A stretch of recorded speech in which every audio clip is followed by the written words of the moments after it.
On air, episode 129.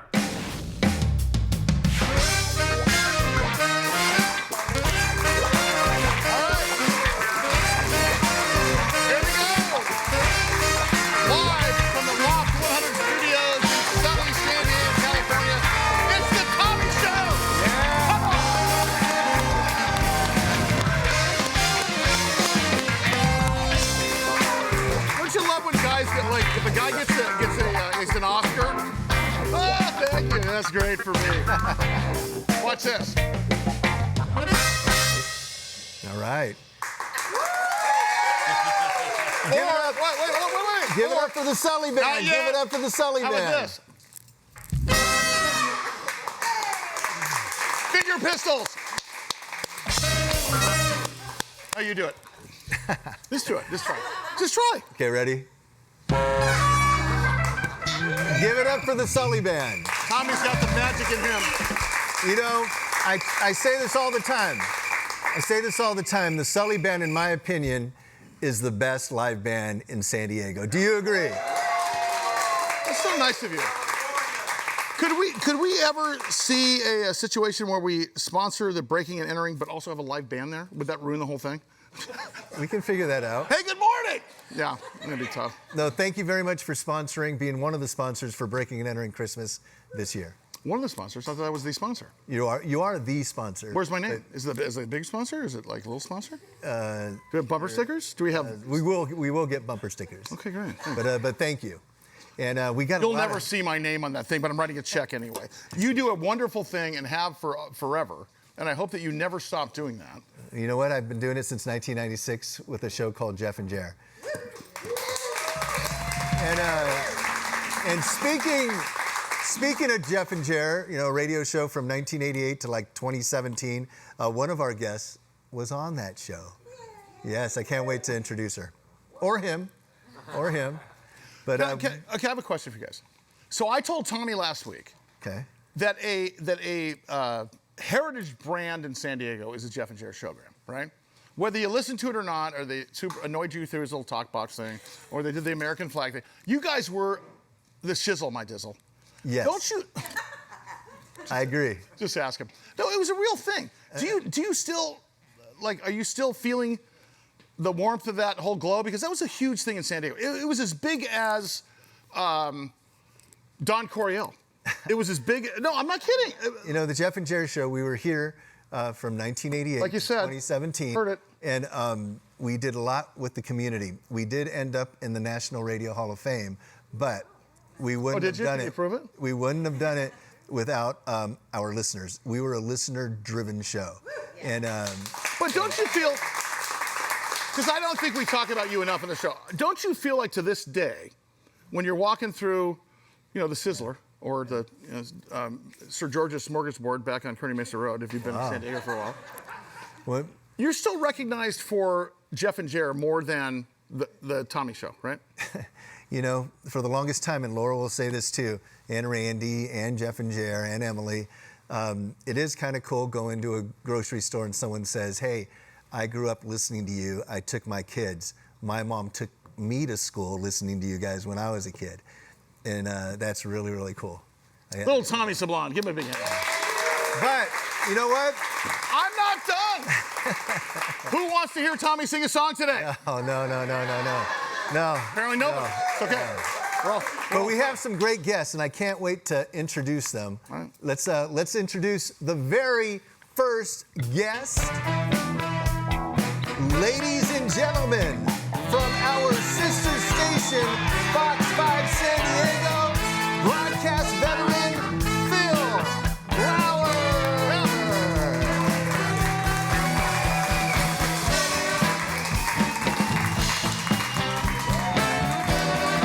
Hey, gentlemen.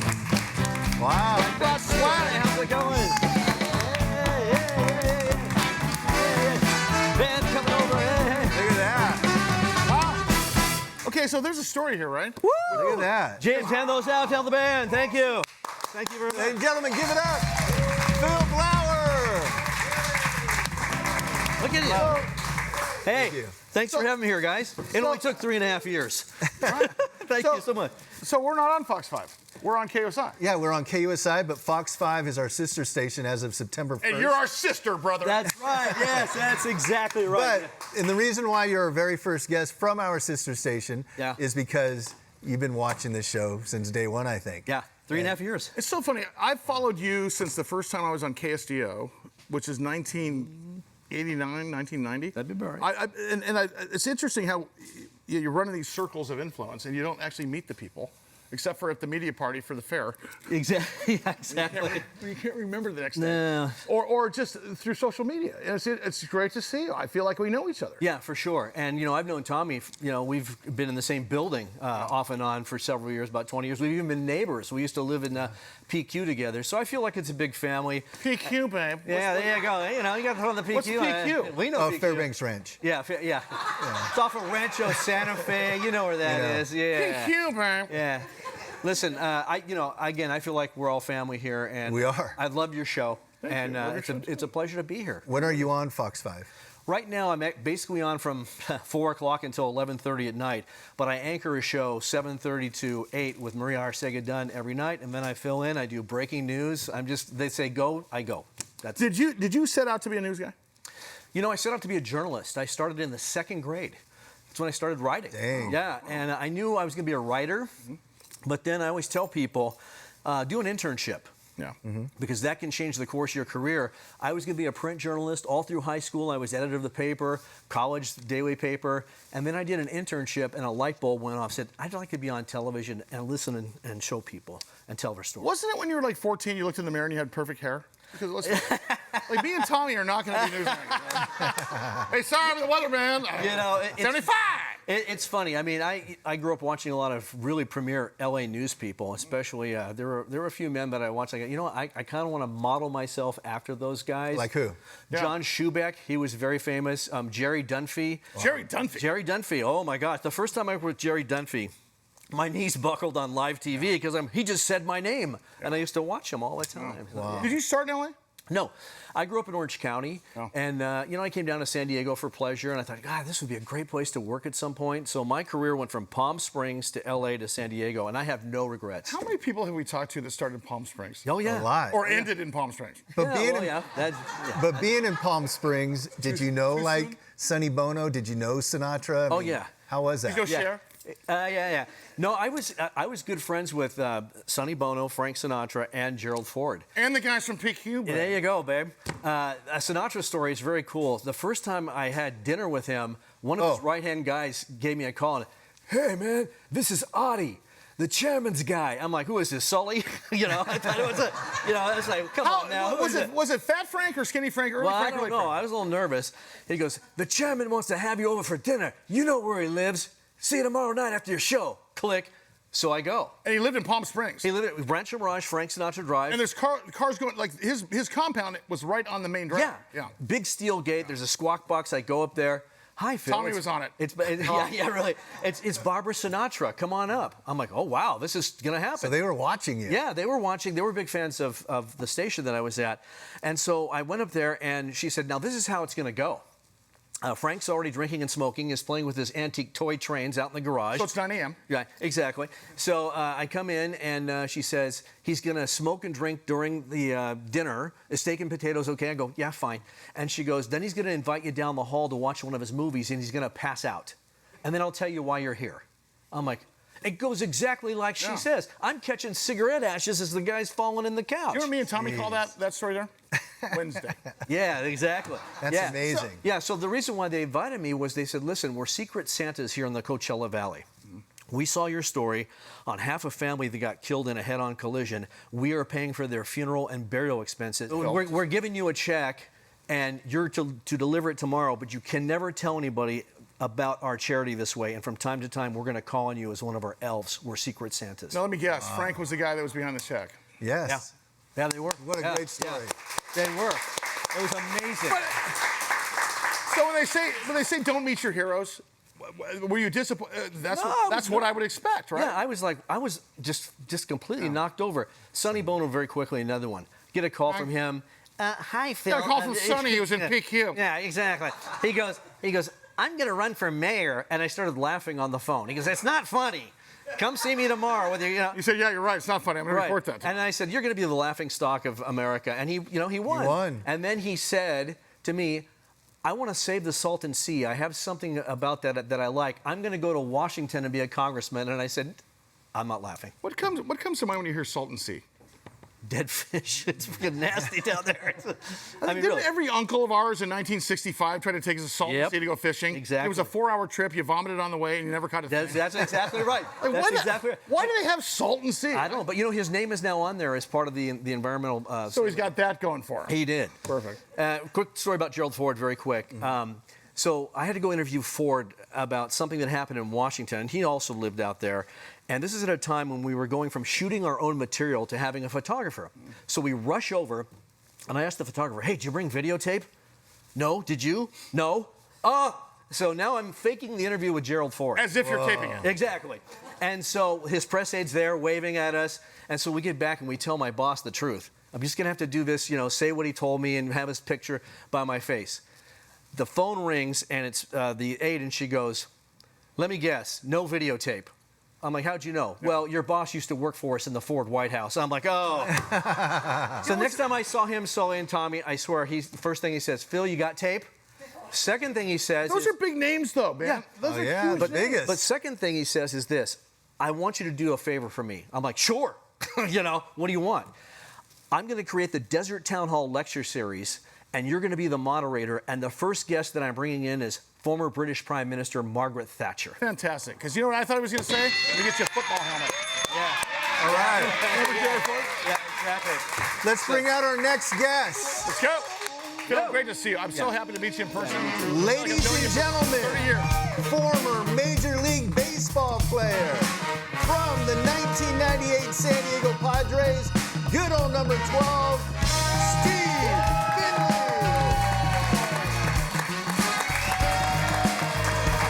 Still in shape.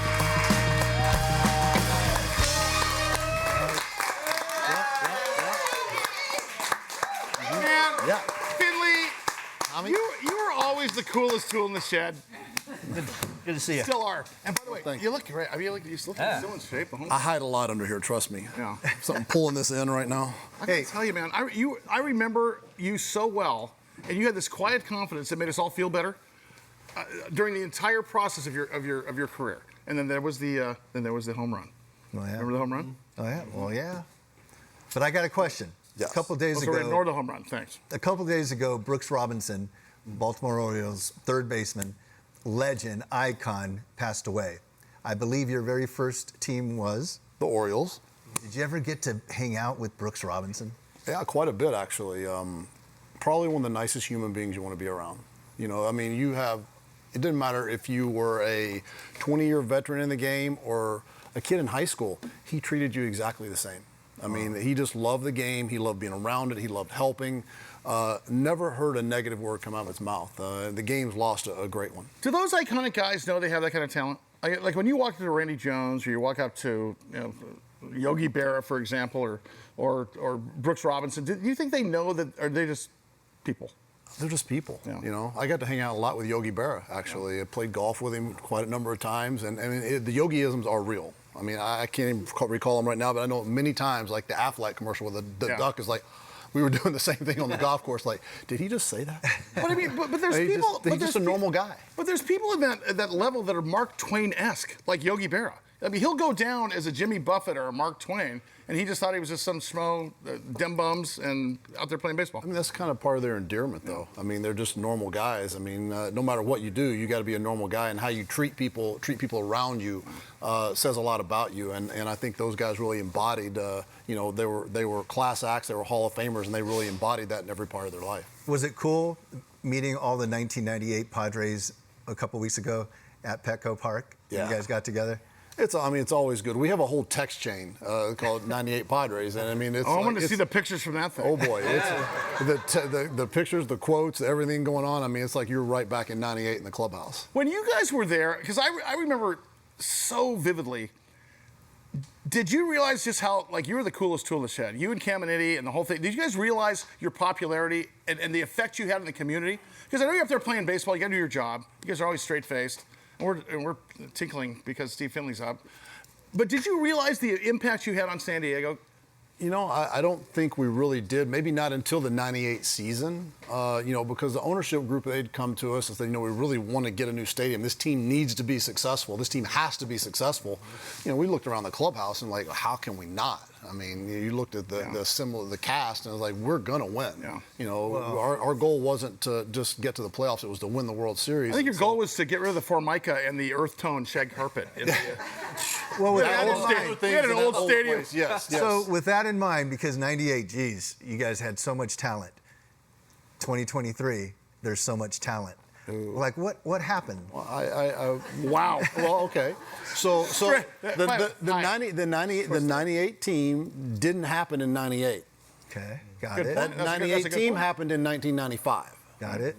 The trade that brought Caminiti and I over, they had Andy Ashby they'd gotten from the Phillies, they had Trevor they'd gotten the year before from the Miami, and Tony Gwynn was already here. Mm-hmm. And so they put that team together and it slowly built. I mean, we had some success in '95, we won the division in '96, but we were out of the playoffs. Didn't go to the playoffs in '97, but '98, they just put the pieces together. They went out and got Kevin Brown. 2026, we're going to the series. So, no, we're actually going to fly to whoever's playing in the series, not necessarily the Padres. The difference is you can't just buy a team. Right. And the operative word there is team. You learn to play together. You learn how to, and the game's operated differently now than it used to be. I mean, it used to be. Well, okay, because given what you know now, then what you know now, it's a different ballgame, right? It's a different ballgame. Because the pitchers are 6'20" when they blow dry. Otherwise, they're 6'19". But the pitchers look like linebackers back when you were playing baseball, correct? Yeah, training's different. I mean, everything's different. I mean, but you also, the benchmark, if you look at starting pitching, the benchmark back whenever I played was 200 innings. I mean, if you could be a number 5 starter and give 200 innings, you could bank yourself in the big leagues. I mean, 200 innings with a benchmark, now it's like 160, 150. You guys were also smoking during a practice back then. So it was a different, not you, not under Templeton. We did. We occasionally had some 7th inning rally beers too, and they worked. Wait, I never heard that. We wouldn't have kept doing it. Did you? Okay, allegedly asking for a friend. Was there beers in the dugout? Not in the dugout. We just run back to the clubhouse. And is it you true? have to shoot it really quick and get right back out Get there. a funnel back there. You're talking about calming the nerves for those last 3 innings. Is it true Bochy would have famous locker room parties until like 3 a.m.? There's no comment. There's this big sign up on the clubhouse. What you see here, what you say here, let it stay here. All right. From the Las Vegas Padres, Steve Finley. All right. I'm very excited for our next 2 guests. Yes. You want to tease a little bit? Well, coming up, we're going to introduce you to someone that I've known for a very, very long time. She's even kind of like my sister. That's coming up right after the break. It's me. I'm the next guest. On the audience here. We're on the air. Come on.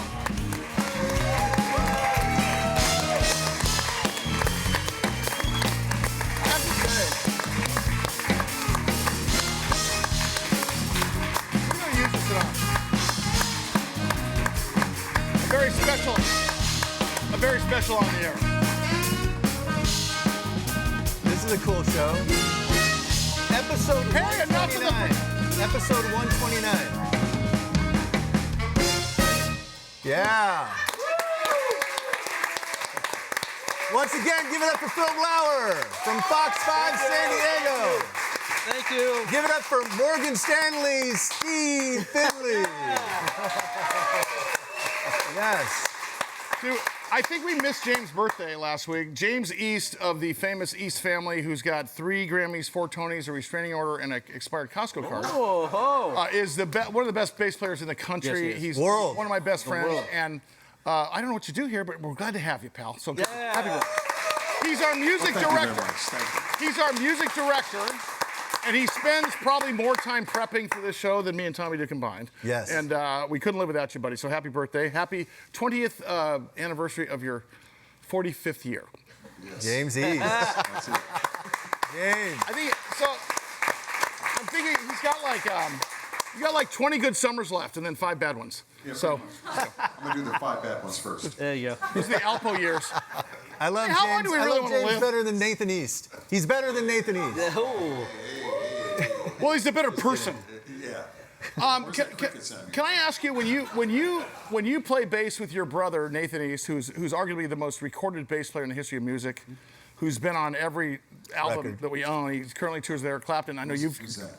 Well, but you get to play with him a lot, and I see you on stage with him and Greg Fillinganes from Michael Jackson's Thriller album. I see you on stage with Steve Ferroni, one of the Heartbreakers who started Average White Band, and you guys just get up there. It's like, does it feel like you're playing with us in the garage band with our Old Guys Rule T-shirt and some cargo shorts, or does it feel like you're in a real band when you're up there with those guys? Man, it's all relative. It all feels great. Yeah. So you know what that is? Hey, you like my song? He goes, yeah, well, that's a song. Yeah. Are you running for supervisor later? Because that was a non-answer. That was fantastic. James East, ladies and gentlemen. Yeah. All right. All right. Continue. Let's bring out our next guest. Yeah. Let me look at the song. Ladies and gentlemen, long-time Jeff and Jer Showgram member, my sister. Give it up for Laura Cain.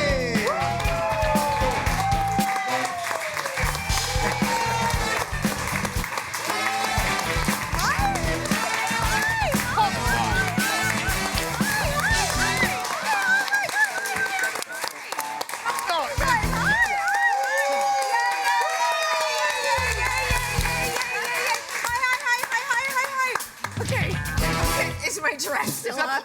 Yeah.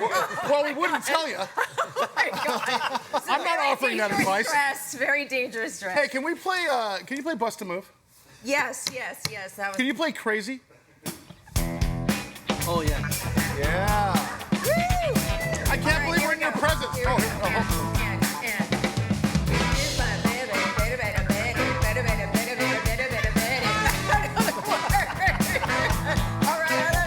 By the way, that's what me and Tommy do. Awesome. There we go. Awesome. Give it up, Laura Cain. Real quick. What? You okay? Please don't ever take that mic again. I'm sorry, I feel like I can't help it. I know, because you never know when Tommy's going to bust out with Brown-Eyed Girl. But you know what, Laura? Thank you for being here. I don't even know what to say because of how I feel about you. I mean, geez, we were together for almost 30 years and beyond. And can you start off with, remember that one time, and then let her finish? Remember that one time? Oh, my God, yes. I do remember that one time and that other time and that other time. Can I ask you guys something? So when you're in a Entourage morning show, yeah, and you're on the air for 4 hours at a time, you get there at the butt crack of dawn, you're there during the show and during the breaks, you do a lot of prep. Yeah. You got the complete sheet there. You're looking at you're doing news. Wow. Tommy's. I know. Wow. But they're when you're together that long, you guys like turn into the pissy pissersons. At some point, you got to get in an argument, right? Yes. Did you guys ever get into a little pissy during the breaks, and they had to come back and act like everything's normal? We had a term for it called show mad. And show mad. Oh, and we had many terms. During the show, there would be someone mad at each other, but they would all come to me. And kind of like this show. like right now, currently. Tommy, Jared, that bastard. Like this show. Currently, I'm mad at you. Why are you mad at me? I always think Tommy's mad at me because I don't think I can carry your luggage. I'm teasing, but yeah, it was a family. We've seen marriages, divorces, breakups, births, everything. We went through everything. Rehab. That's when I live with you. Yeah. And what are you talking about? Almost brother and sister. We are brother and sister. Yeah. But Laura used to live with me. I did for 6 a year. months. That's weird. 6 months. Yeah, 6 months. Felt like a year. Felt like a year. I'm not going to introduce my sister/fiance. We never did. Here's what was cool. Our kids were real little at the time. Yes. And I had a big trampoline in the front yard. Oh, yeah. And the kids and Laura would jump on the trampoline all day all afternoon. Me and Steve would have paid good money. Hey, Sully, this was in PQ. I know. And Hooters didn't open till 4, so we were just going over. Hey, this is kind of cool. And speaking of, doing the show and listeners and stuff, Steve Finley was a listener. Okay. I didn't know that. By the way, whenever he would come into the studio, I would be like so nervous. Yeah. And I'm still so nervous that Steve Finley's here right now. Bring us back to a gentler time. Oh my God, it's just nerve-wracking. He's so freaking famous. And then you with all your stories. Oh, yeah. What am I even doing that was here? nice. That was amazing. And you with all your stories, but Steve. You want to switch? I mean, you guys, did you witness that? And you're so good with your news or whatever that thing you do is. But Steve. But it all kind of connects. Yeah. It all kind of connects because in 1998 you were at another television station and you were covering the Padres. And tell us about that. Yeah, so when Steve Finley was in the clubhouse and they were celebrating when they were going to go to the World Series, I was at Qualcomm going live in the parking lot. He's celebrating with beer and champagne. I go live, and then somebody sprays champagne right in my eyes on live TV, and I can't see, and I fall to the ground. So, but it was still a great moment. Continue. That's on camera? It seems like a pretty good day so far. And the anchors are like this. They're frozen. They're like, is he okay? And all of a sudden I pop back up and go, wow. But you just heard. But you just heard that Steve been liquored up since the 8th inning. So he. Yeah, exactly right. But yeah, that's true. I have to ask you, Laura. Did you? I was going to the same thing I asked Steve. Did you realize just how iconic you guys and how you're moving needles? I mean, let's face it. That damn flag took up a third of San Diego with a human flag that you guys did by talking through microphones in a little crappy room. And like at some point you realize, is this thing really on? I know. And you get out there and suddenly, well, I think it's on because there's 75,000 people out there. Right, because you feel like you're just talking to like the group, the family, you know? You don't realize you're talking to all of San Diego, and it's still so great when people come up to you and say, this may sound really weird, but I feel like I know everything about you. Is that strange? I'm like, no, that is the most awesome compliment totally you can possibly strange. get. No, it's like really cool because we've shared absolutely everything. I mean, I'm talking everything. No, I understand, and I do. You guys would bare your souls, and we'd listen to you for hours. And I remember the first time I met Tommy, I was doing a gospel band at a church somewhere, and I was so excited to meet, like, that's little Tommy, and I felt like I knew you. But what's interesting is they don't really know you. They think they know you, and the problem is you don't know them.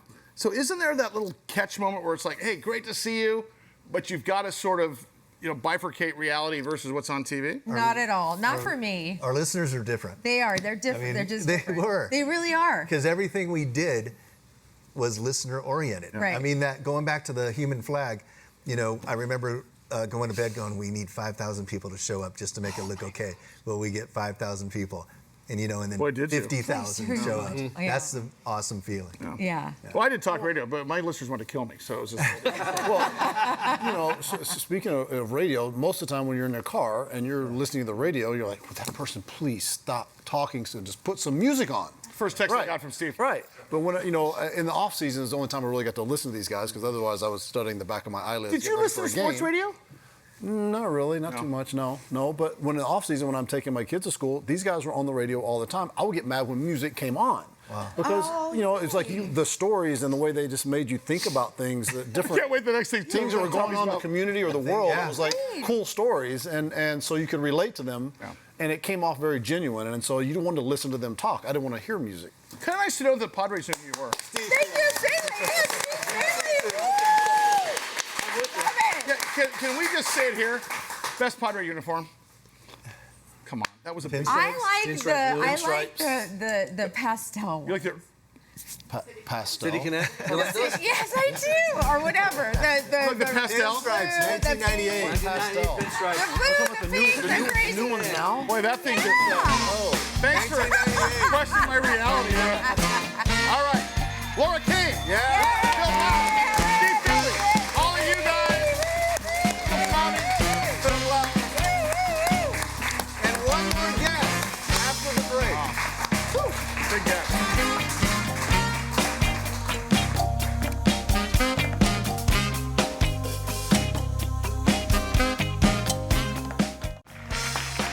All right. On the air. Great to have you on today. I can't tell you how appreciative we are about having the audience in studio. You guys are killing it up there. Laura Cain, Steve Finley, Phil Blauer,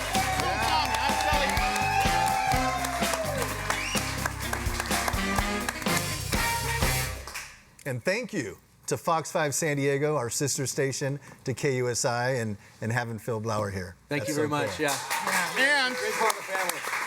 and thank you to Tommy Sablon for volunteering to do a song. Let's move on from that. We- I don't want to do a song. I'm just giving the people what they want. No. Let's bring out.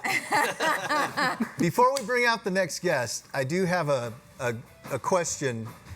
I do have a question for Phil.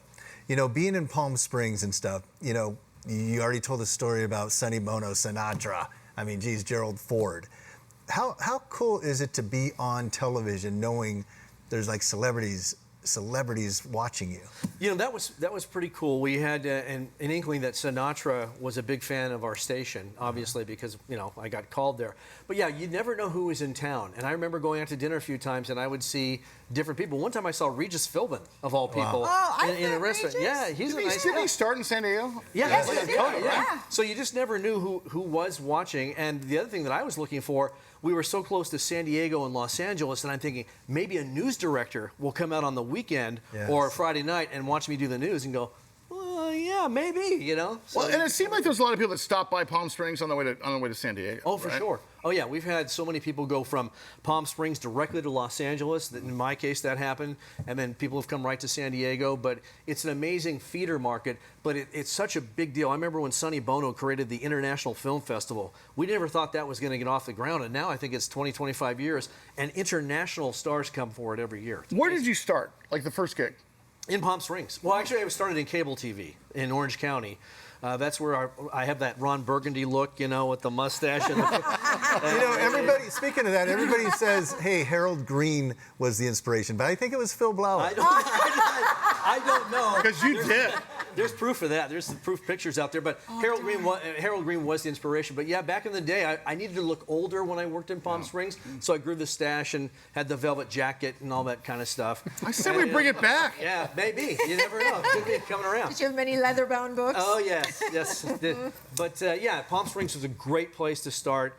And I'm very grateful for the time I spent out there. Loved it. And working in LA, I got that out of my system. But San Diego is my true home, and I'm so Damn happy to be straight. here. That's right. Thank you. All right. We're glad to have you. Let's bring out our next guest.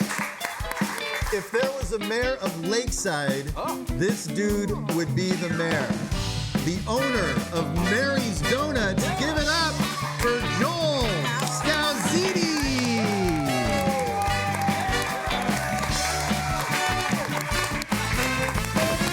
Oh, yeah, it's an entourage.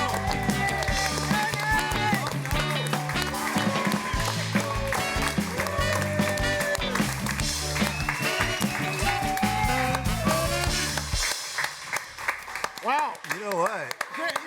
It's always great to see somebody who embraces their community Oh, yeah. and brings donuts. I mean that, though. If there was a mayor of Lakeside, which there is not, you would win. I mean, you care about that community, right? I do. It's in my heart. I live in El Cajon, but my heart's in Lakeside, so Wow. it's Why is that? you know, Let me ask the question. there is a reason. I serve on a water board, a water district in El Cajon, and I represent 5 cities. So Because whiskey's for drinking, water's for fighting. exactly. Yeah. It's true. And donuts are for fun. But Mary's Donuts, real quick. Mary's Donuts is iconic in Santee, correct? Yeah. And who is I'm Mary? confused now. We got El Cajon, Lakeside, Santee. Who is Mary? Yeah, Mary's like my aunt. I grew up. She was always there. My sisters and brothers went through the shop, and my dad actually brought us in there. It was his best friend was Mary, and he got behind the counter privileges, so we just kind of got treated special. And then, like I said, my sister kind of started working, and my wife worked there. We all kind of grew up through the shop and everything. So how is the donut game these days versus back in like the 70s? Because look at, I got to tell you, you get a lot of people bashing carbohydrates, people are bashing sugar. Yeah. I'm still at the donut place on Sundays, I got to tell you. You know, I started putting fruit in them so that they're good for you, right? That's cool. Joel, can I ask you, so Mary's Donuts was in that house at one point in Santee. Yeah. And then they were famous for taking Polaroids and then putting them on the walls. Yeah. Have you guys continued that tradition? Yeah, in the Santee shop, we called it the little grease hut. It was right there in the corner. And appetizing. She started that a long time ago. And then since we moved from there, we tried to kind of save a lot of them. But we have a lot of photos on the wall still. Good. Just not active with the Polaroids anymore. Okay. You know, Or should you be? Everybody's selfies now. I mean, they want a selfie. They want instant. Can't we put those up? Yeah, that's for sure. All right, so at this point, because you think about a couple of iconic donut places in San Diego, VG Donuts in North County. VG, yeah. Peterson's, Alcohol. Wow, come on. I mean, Sesame I'm getting misty. Yeah. Is it the same for you as it was? You have to advertise. Is it a competition for business, or are you guys just killing it because you have an iconic brand? I think we work hard at the just to put out a good product. But in my younger days, my dad taught me to be a barber, and there's other barbers down the street. So there's enough room in business for all of us. So I usually have a good relationship with the other donut people. He's a Renaissance man. He's a barber. Yeah. He's a donut maker. Yeah. He's a mayor. Is it true that you have to keep the store running constantly, 24 hours, to keep that dough going? That's how we I like do that. it. Because that's how we do it in PQ. To keep the dough up and fresh and. Yeah, we bake 24 hours a day. We just keep going. So if you're gonna ask a sushi guy, what's the worst day to get sushi? I'm thinking it's like Sunday. Right. What's the best day for donuts? Saturday and Sunday, just because they're pumping out so fast and you're getting them hot, and everybody likes a warm donut. You're the best guest ever. Bring those over. I'm starting to get a little weepy. I'm starting to cry here. I do have a question for Steve. When I read up about you and stuff, you're from Paducah, Kentucky. Wow. Are you like, is there a statue of you at your high school? Like, are you, can you go to, how big is Paducah, Kentucky? It's probably 50,000 maybe. Maybe bigger than that now. I don't go back. Anyone else come out of Paducah, or is it the home? We had a lefty golfer. Lefty golfer. Yeah, I'll think of his name here in a minute.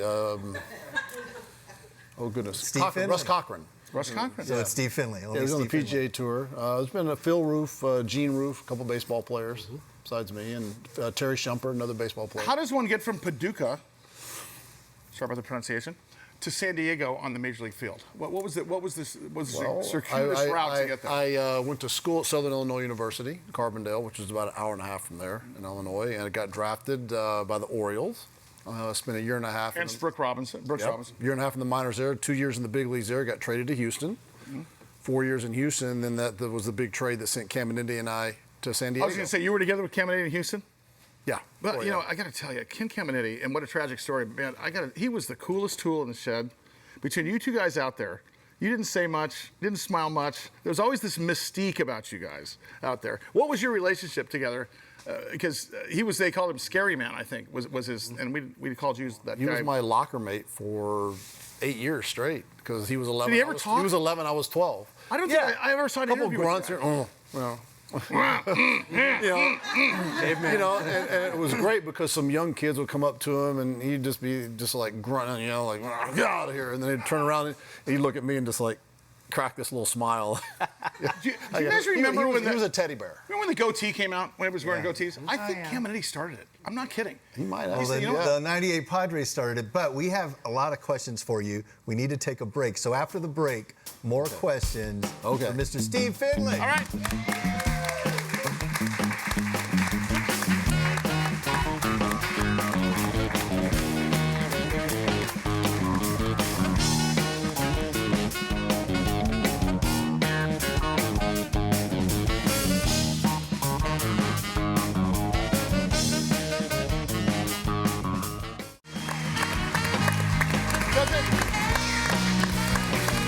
Father, anybody?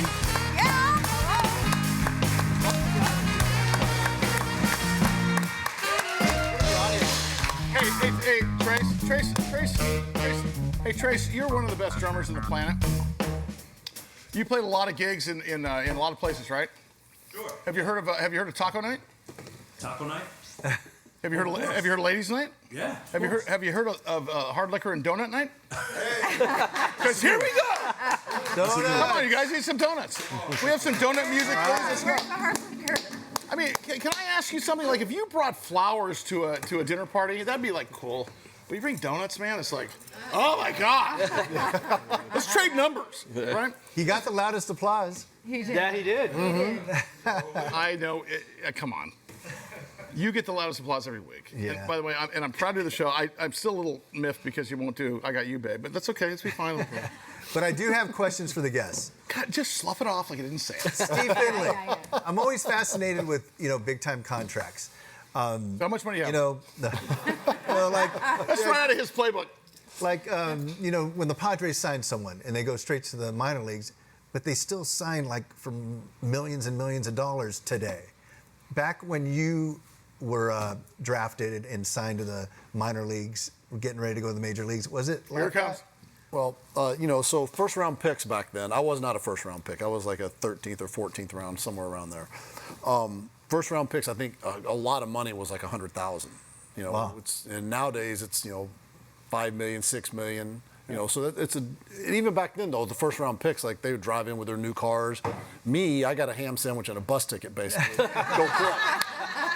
Which, by the way, is what we got you for after the show. Thank you. Yeah, thank you. But it's interesting because it's not about hours worked. I think people think that you get the bonus and it's about, okay, get them out there right now. It's not about the hours worked. It's about bringing them up in the system, okay? Because there's one side that says that baseball teams don't gel because your individual, right? Football team has to, but baseball team hit the ball, throw the ball, catch the ball. There's another side of the equation that says you guys do have to gel, and that's why it takes a while to bring them up through the farm system. What do you think? Coming up through the farm system, it's more of experience because each level you go up, the pitchers get a little more accurate. For a hitter, get a little more accurate with where they're throwing it. But there's a lot of guys that have a zillion guys in the minor leagues right now that could compete at the big league level. They don't have it up here. And this is the part they try to develop. So what is the 6 inches maturity. between? So what's the 6 inches between your ears that has to happen for a Major League Baseball player? I mean, so if I'm watching a guy and from the eyes of front office guys who are making the decision on when to move a guy, he's in an 0 for 10 slump. How's he reacting? Is he throwing his bat down? Is he going back out on defense and holding his head down, making an error because he can't control his emotions? Because it's not about this snapshot in time, right? It's about a whole body of work. Yes. You could say, right? Attitude. Because one of my, of course, and I'm such a homer for Garrett Stubbs from San Diego and C.J. Stubbs they went to Torrey Pines High School. C.J. Stubbs is with the Astros organization. My son played with Garrett. They were on the same team. And Garrett Stubbs, of course, with the Phillies. Wow. And he's been in 3 World Series and never, I think he always played like 1 inning altogether. But that guy's going to have a huge career as a Major League Baseball player not playing baseball. And it's interesting to see what's the difference between, like a Fernando Tatis. Did he really have to go down to the minors for 3 weeks when he came back from that supposed worm stuff? It's to each his own. Every player. But did it help him? You think? Absolutely. Oh, okay. You have to get time. Hitting is timing. Hitting is timing, and you have to get that time. You have to get the reps out in the field because I can tell you, I could train, which I did. I trained 4 or 5 days a week. I would train for hours a day. I would go out and I would catch fly balls. I would throw the ball, field ground balls. When I got to January to get ready for spring training, first day of camp, the next day, I can't freaking move. Yeah. I'm so sore. Baseball. Well, you were a fatty, let's face it. I know. maybe have a salad every once in a while, Steve. So when the guy's on the DL and he's got to come back, you have to actually get your legs back underneath you. So it takes time. It takes a week, of out there swinging the bat. It's just you can't repeat it except to play it. I was telling somebody the other day. I think I was telling Roy the other day. I said if you want to hurt as much as you can hurt as an adult, and you haven't let's say you're a runner or a tennis player, go to the batting cages on Friday. Really? Saturday morning, you're not getting. You're not going to be able to breathe, take a deep breath at all. It's serious. My ribs, everything. And what I also think is that, look, when you see a Fernando Tatis playing whatever mistakes he made or whatever choices he made, when he goes down to the AAA system, it does send a message to the fans and to everybody else that, look, you may be a $500 million player, but you got to do the work. You're like the rest of us. Is that part of the process being part of the team?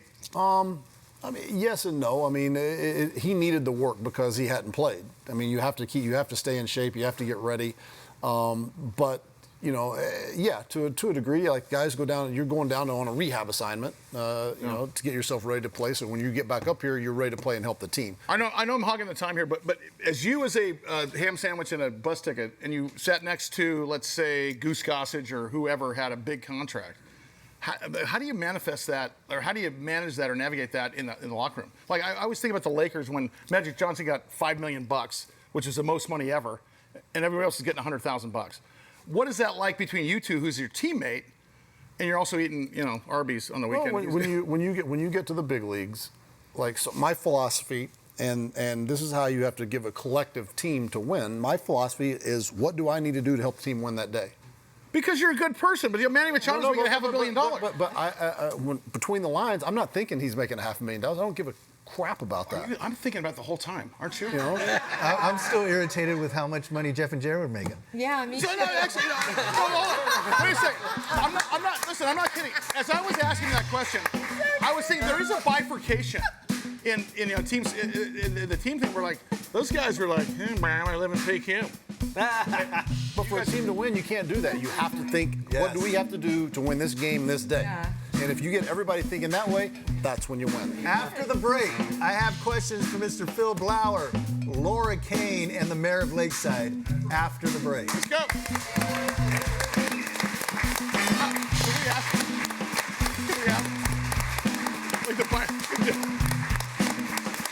Who went first for negotiations?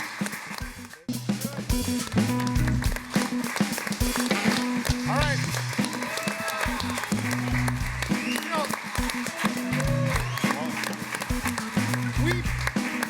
We produce a number of shows here at Loft Studios. We produce a couple of national shows. We produce some commercials and stuff. We produce almost nothing in work ethic, but still. But we built this studio for you guys. Remember when we talked about this? Yeah. We wanted a live studio audience. It's so great to have you guys here. Yeah. Thank you so much. So, Mary, how do we fill the brim of the studio audience, and what do we got to come out? At audience@loft100studios.com. Audience at Loft100studios. Yep. Does it cost anything? Absolutely not. It's free, and a lot of times we surprise you with donuts or taco trucks and maybe some giveaways, like I think maybe today. Oh, here we go. Speaking of that, What's that? a brand new guitar. This was used, I think, by Jimi Hendrix in Woodstock. But if you check under your seats, there's a little piece of paper, and that person will win the guitar. Go ahead and check under your seat. Anyone? You guys got any toilet paper under your seat there? And